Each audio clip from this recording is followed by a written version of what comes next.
My people, Nigeria's politics are about to take a dramatic turn, and you need to pay close attention to this. Imagine this. Former President Goodluck Jonathan and Labour Party's 2023 presidential candidate, Peter Obi, sitting behind closed doors, plotting the future of Nigeria. Well, it has happened, and details are now out in the open. According to Peter Obi himself, in his X account, he and Jonathan held a private meeting on Thursday.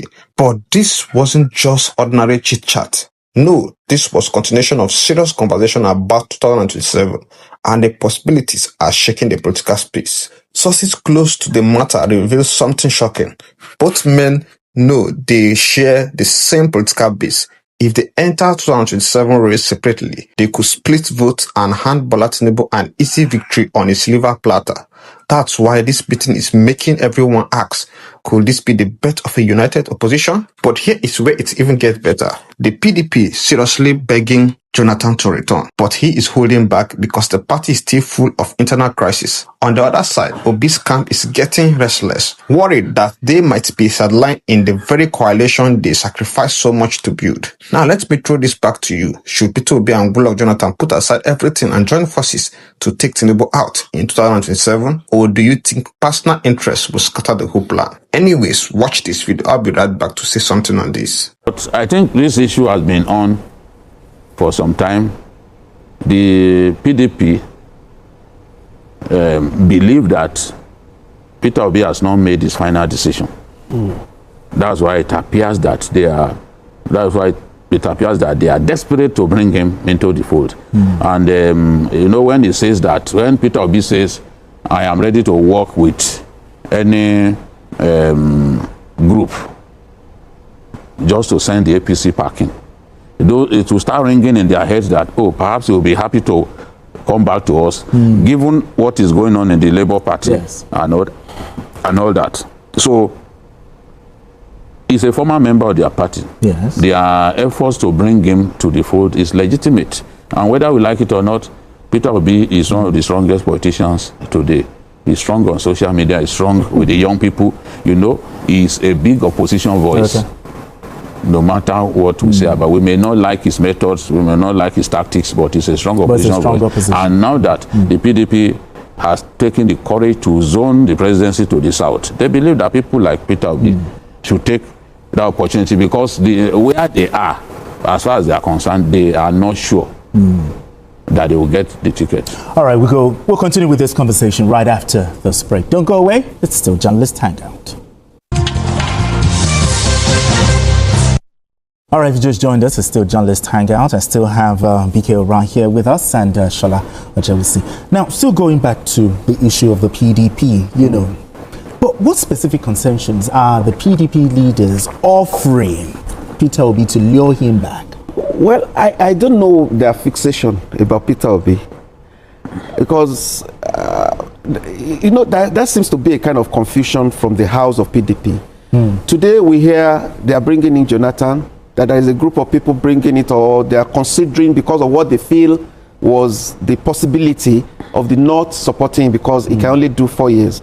But maybe after also looking at the legal possibilities, because there are feelers from some areas that Jonathan, if they bring him forward, may create a kind of legal bottlenecks, considering the issue of swearing in, whatever. So they might be seeing Jonathan as a kind of dicey candidate, and considering, like BKO said, the kind of social media followership and momentum he has, though that's still to be put to test, then they feel maybe they can use Obi as the man to really do the job. But I think there is a lot of confusion, and we may think 2027 is far away, but all these flip-flops, you know, about who your candidate is, you're not even sure. The guy who's also been touted as a member has not really come up to say that, because before we were talking of him leaning towards the ADC, today you're talking of, so where exactly is your candidate? Who exactly is your candidate? What platform? So that confusion, I thought maybe by the time they did their last meeting, they will have made up their mind. There is a party already. The opposition party, APC, has already zeroed its mind to a particular. The nation already knows who they. But you are still rigmaroling, wasting time on who and who. Well, I believe the airgates of the party will come up and really come and show the nation what they really want. But this flip-flop, to me, I mean, to be fair, is not auguring well for them if they really think they can make an impact in 2027. So why are you fixated with Jonathan? I also expect a problem to come up. I mean, with Obi. Already I have some Igbo friends who are saying, why Jonathan? Why does he want to spoil Igbo chance? You know, that tendency that Obi is the man that's represented their tendencies, their interests, and by bringing Jonathan into the fray, so that platform is already dicey. But also, so what will happen? There are also talks that this former President Goodluck Jonathan's allies, they are, you know, calling on Peter Obi to step down for the former president. But BK, supporters of the former President Jonathan are saying that he's the only one that can match President Bola Tinubu at the polls. How true is this? One thing is certain. Jonathan would only agree to run if he's guaranteed the ticket. Anything short of that, count him out. There are certain things that we are certain of. I'm certain that Jonathan will only run if he is sure he will be the consensus candidate. Anything outside of that, forget it. He's not going to bring himself down to contest the primaries and probably be confronted with the possibility of an embarrassment. He's not going to, given the height he has reached, as vice president, as president, you know, he would think that if they feel strongly that I'm the man who can do it, then let everyone step down for me, let everyone settle for me. So the people behind this agitation for him, they are the ones who are trying to get others to work with him. There was a story that I read where they were saying that Jonathan has promised to make Peter Obi a minister. But Peter Obi knows that he will commit political suicide if he agrees to step down for anyone or agrees to become minister to anybody. The people who support him, they see him as the hope for the Southeast. The Southeast believes that it is their time to become, to produce the president of this country. Since 1999, the Southeast has neither produced the vice president nor the president. That's such a long time for a major tribe in our country. And that's why his candidacy galvanized a lot of people, because they saw an Igbo blood on that ballot. So will the Southeast now see Jonathan as a friend or as an enemy if he's trying to upset the apple cart? That's one question. And also, I still want to go back to, because sometimes ago we heard the former First Lady saying there was nothing they were going to look for again at the impatience. And does it then mean that there is a kind of confusion when you get to the other room? Because we see that as a kind of filler of the thinking, of the mindset of the former President Jonathan. But the former president has not said anything. Oh, okay. We have not really heard. So on that note, at least we have to believe that the wife of the former president is somebody very close to him. Exactly. And she came out to say, we don't. So there was even a time that she was saying that she had every reason to support even the current president. So if we are getting that filler from the other room, sorry to quote that from, apologies to the former president, the other room, then why are some people trying to create problem by trying to push this great man into the fray? Personally, I think the great man should also look at it deeply. There is the possibility of rubbishing a legacy when the right decision is not taken. I hope the man knows what he's doing, and I wish him well. I do not see him contesting the election.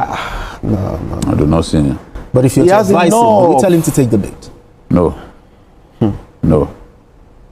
Seeing what is likely to happen, no. If you see, I've heard some people say if Jonathan and what's his name? Peter Obi. Peter Obi were to come back to the PDP, that the election will be over by 12 noon. That phrase, election will be over by 12 noon, is ridiculous. It comes from people who know very little about politics in our country. That 12 noon that you are talking about, they've not even finished accreditation in some places. No, it's that 12 about noon, the South. That 12 noon that you are talking about, INEC has not even brought ballot materials.